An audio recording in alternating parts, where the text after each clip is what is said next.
Hello! In this video I will show you how to set up a VPN on Vivo V29 Lite.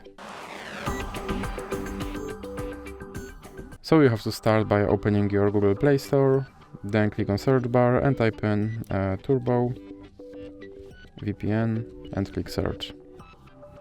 Now select this application and click install. Now you can click open and then click agree and continue. And you can close this ad. Now click allow and click consent. Now you can click on this button to start your VPN and click OK. Now you can close this ad. And as you can see, now I'm connected to VPN in Canada. So that's it for this video. If you liked it, please remember to leave a like and subscribe.